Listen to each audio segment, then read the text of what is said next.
Time. Time? Yes, time, but not the one for me to whine. For I need to explain and maybe express my disdain about this element which is omnipresent in the tiresome journey that is our life story. So please, let the clock tick and follow closely its hand, as all I have to pick are only 4 reasons to give an explanation to my previous demand. And now let us commence. May we start, my audience?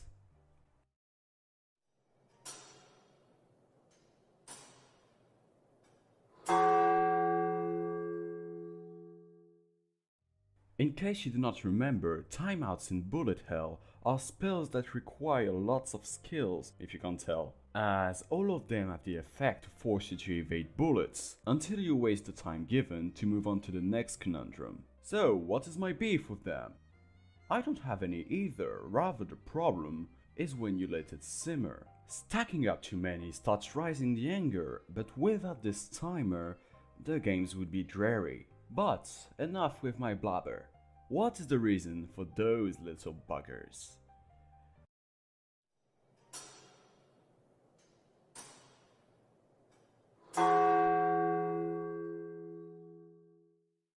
The PC98 is the part where we need to go back to if we want to find out what those cards truly do.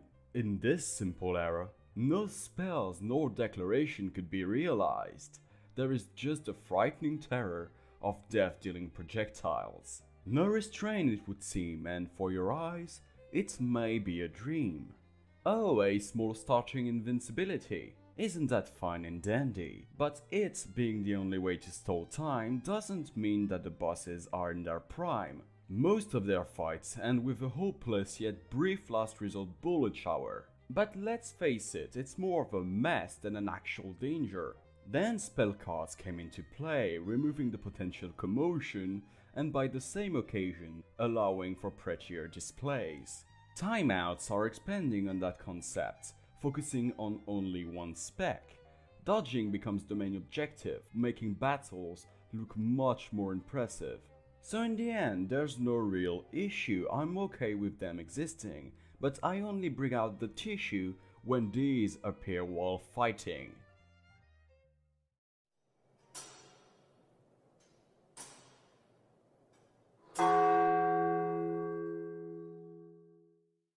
What's this? I shout to my monitor when what I see higher is a 2-digit number ticking down until it is over. I know I might be nitpicking, but play a game and start fighting and you'll see why this babble isn't just some random quibble.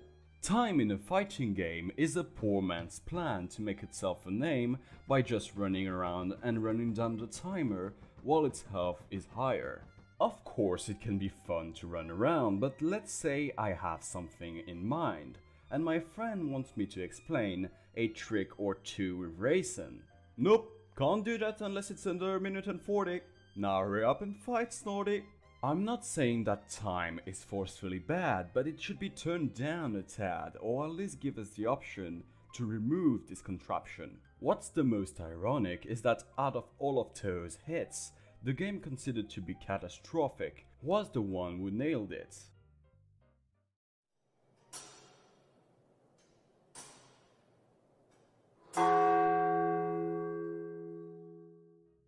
Immaterial and missing power, quite a subject we can say, but let's focus on what matters, that being its gameplay. Most people which played it will admit that controls aren't really refined, but forget the separate blows as well as the clunky combos, and in the combat midst, the absence of time will spring to your mind.